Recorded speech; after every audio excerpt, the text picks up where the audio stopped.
जय श्री राम, जय हनुमान, जय बागेश्वर धाम। बंधुगण, जेते मोबाइल फोन समस्त पाखरे थिले भी किंतु समय जानिबा पई घरे गोटे कांथरे घड़ी निश्चय थाए। जदि घरे केउठी भी कांथरे घड़ी न थाए बहुत खराब लगी थाए। समय जानिबा पई समस्या होई थाए। किछि किछि घरे भी गोटे रु अधिक घड़ी घरे थाए। तो बंधुगण, घड़ी को जेकोसी स्थान रे टांगिबा ठीक कि नहीं जानिबा आजिर एही वीडियो रे।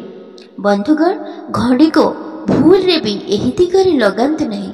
एहा द्वारा गृह रे नकारात्मक शक्तिर वृद्धि होई थाए। एहा सहित जानिबा कैलेंडर केउठी लगेबे, केउ भूल आपण करिवे नहीं एवं एहा सहित जानिबे जदि आपणक घरे वास्तु दोष अछि तो केमिति आपण जानि परिबे एवं कोन उपाय करि परिबे। बंधुगण, आपण मानकु एक छोट अनुरोध, जदि ए पर्यंत हम चैनल को लाइक एवं सब्सक्राइब करि नंदी तो छोट सब्सक्राइब टे करि दियंतु। वीडियो को गोटे लाइक करे कमेंट रे सच्चा हृदय रे जय बजरंगबली निश्चय लिखि दियंतु। बंधुगण, आम समस्तंकर घरे प्रायतः घड़ीर व्यवहार करा जाए, जीए बीती जाइथिबा समय एवं आसुथिबा समयर सूचना देइथाए। जदि आपण मानक जीवन रे कार सबुठार बेसी प्रभाव पड़ी थाए से हेउची समय बा घड़ी। तेणु समय केबे भी एक समान रही न थाए। मनुष्य जीवन रे खराब एवं भल समय निश्चय आसी थाए। तेणु समय चक्र ता बाटरे निरंतर चलु थाए, कहा पाई रही न थाए। जदि मु आपण को कहबी कि आपणक समय को ठीक करने को किसी उपाय करने को कहबे तो यह शुणिकी आपण को किपर लगिबो। आमे कथा हेउचंती घड़ी विषय रे, जहा को आमे प्रतिदिन देखि थाउ किंतु केबे भी भाबंती नहीं जे एही घड़ी आमर समय बदलाए एवं भल समय आसीबा पई सहाय्य करिथाए। बंधुगण, आमे आम जीवन रे अनेक गुड़िए छोट छोट जिनिस को भ्रूक्षेप करि न थाउ किंतु एपरि किछि जिनिस थाए जहा आम भाग्य परिवर्तन करिबारे सहाय्य करिथाए, जहा आम जीवन रे भल खराब प्रभाव पकाई थाए। आपण मानक घरे अनेक गुड़िए जिनिस थाए जहा वास्तु दोषर कारण होइथाए एवं आपणकर परेशानीर कारण मध्य होइथाए।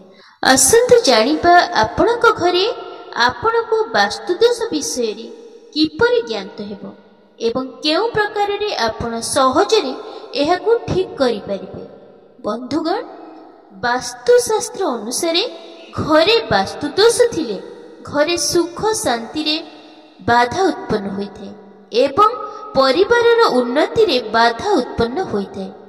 एहार कारण हेउची एहा मध्यरु आसुथिबा नेगेटिव एनर्जी, जहा व्यक्ति विशेषकर भाग्य उपरे प्रभाव पकाई थाए। ता सहित घरर अन्य सदस्य मानकु मध्य अनेक गुड़िए परेशानी रे पकाई थाए। बंधुगण, शास्त्र अनुसार जदि आमे छोट छोट उपाय गुड़िक करनियंती आंभ मानक घरे थिबा नेगेटिव एनर्जी रु मुक्ति पाई परिबा। बंधुगण, आसंतु जानिबा।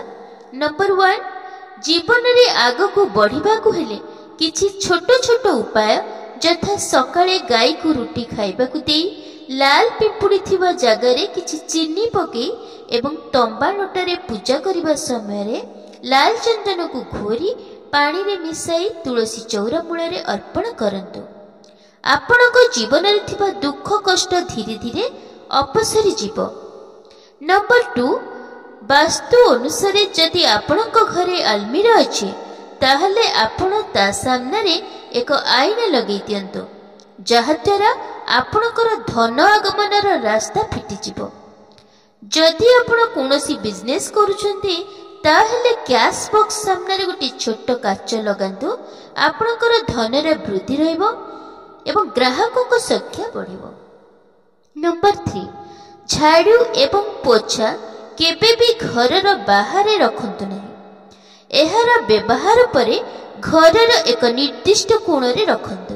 झाड़ू केबे भी रोसई घरे रखंतु नहीं। एहा द्वारा लक्ष्मी कृपारु वंचित हेबाकु पड़ी थाए। एथि प्रति विशेष ध्यान देबा उचित। नंबर 4 आपणक घरे थिबा बाथरूम द्वार सदा सर्वदा बंद रहिबा उचित। मान्यता अछि कि घरे थिबा बाथरूम रे नेगेटिव एनर्जी बास थाए। तेणु जदि बाथरूम डोर खोला रखा जाए ताहेले नेगेटिव एनर्जी समस्त घरे प्रवेश करिथाए एवं गृह रे अशांति सृष्टि करिथाए। नंबर 5 घरर सुख शांति पाई कर्पूर को पूजा खियारे बुड़े ठाकुर को पाखरे चढ़ाइबा उचित। एहा द्वारा घरे थिबा वास्तुदोष मध्य कम होइथे। घरे रहुथिबा सदस्य मानकर जीवन रे आसुथिबा बाधा विघ्न मध्य दूर होइथे। नंबर 6 बंधुगण आकस्मिक दुर्घटना बंचिबाकु चाहुथिले व्यक्ति माने संध्या समय रे घरे हनुमान चालीसा पाठ करिबा परे कर्पूर आरती करंतु। नंबर 7 बंधुगण संध्या समय रे काहाकु भी क्षीर दही अथवा पियाज भूल रे भी काहाकु प्रदान करंतु नहीं। एहा द्वारा नकारात्मक शक्ति जागृत होइଥାଏ। नंबर 8 घरर मुख्य द्वार सम्मुखरे केबे भी डस्टबिन रखतु नहीं। एहा द्वारा नेगेटिविटी घर भितरे प्रवेश करिଥାଏ, उन्नति रे बाधा सृष्टि करे। नंबर 9 घरे केबे भी भंगी जाइथिबा आईना बा काचर किछि जिनिस केबे भी घरे रखंतु नाही। नंबर 10 सौभाग्य प्राप्ति पाई सकाळे गाधैबा समय रे पानी रे हल्का हळदी गुंड एवं किछि कर्पूर गुंड पकाई स्नान करंतु। नंबर 11 मां लक्ष्मी कृपा प्राप्ति पाई सबुदिन राति रे सोइबा पूर्व रोषेई घर को परिष्कार करी सुंदु।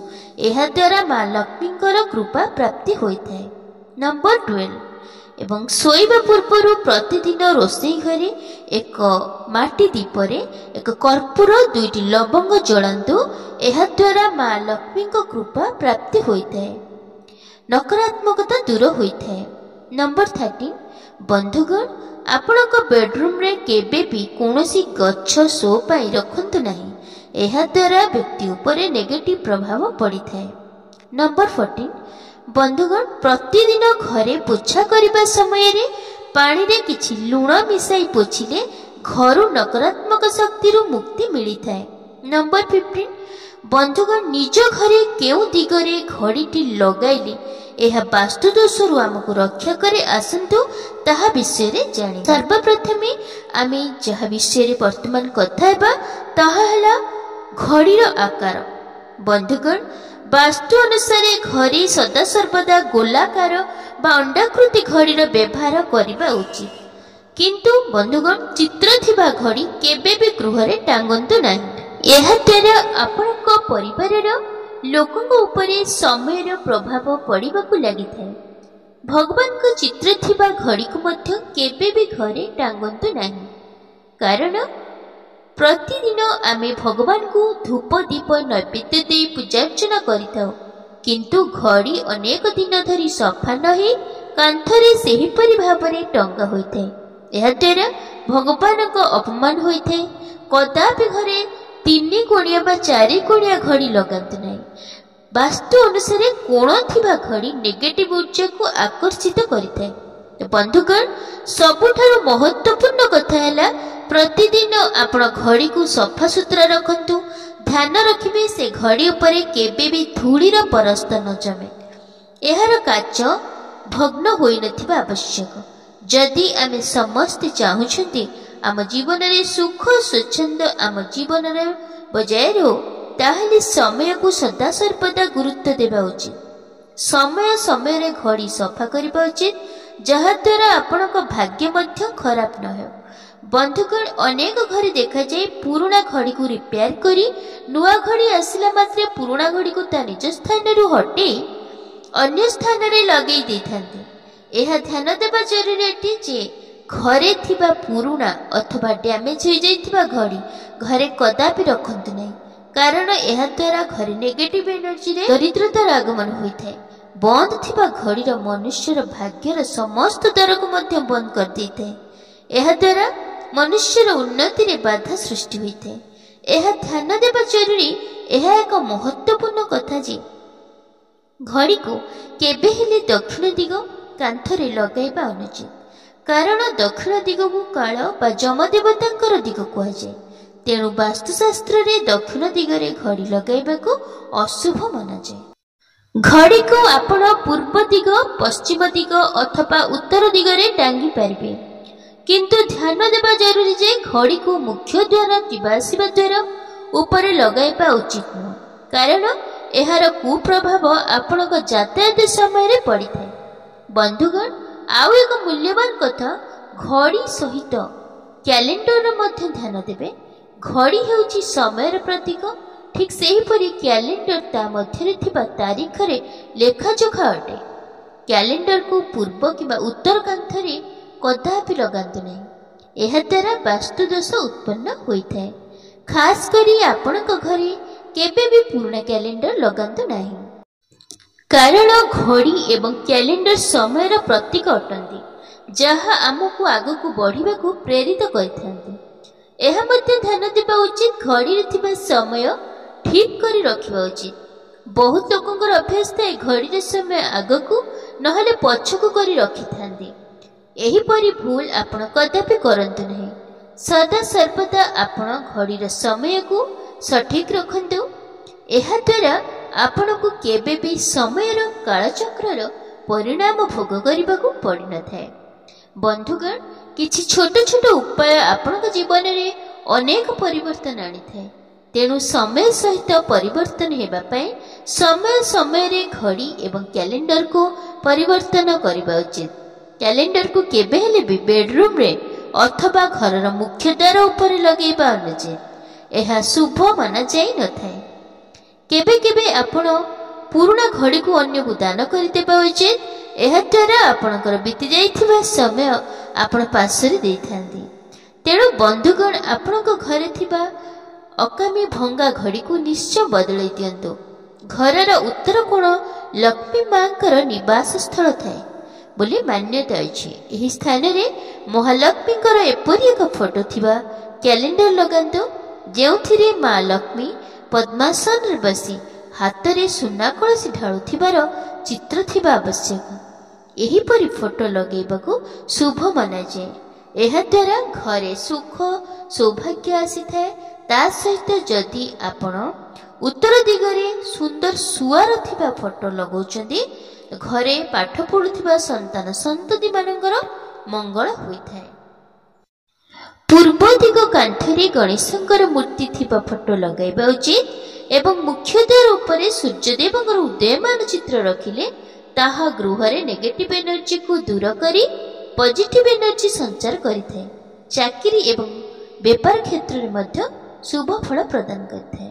ବନ୍ଧୁଗଣ, ଯଦି ଆଜିର ଭିଡ଼ିଓଟି ଭଲ ଲାଗିଥାଏ ତ ଲାଇକ୍ କରନ୍ତୁ, ସେୟାର କରନ୍ତୁ ଏବଂ ସବସ୍କ୍ରାଇବ୍ କରନ୍ତୁ, କମେଣ୍ଟ କରନ୍ତୁ। ଜୟ ଶ୍ରୀରାମ, ଜୟ ବଜରଙ୍ଗବଲି।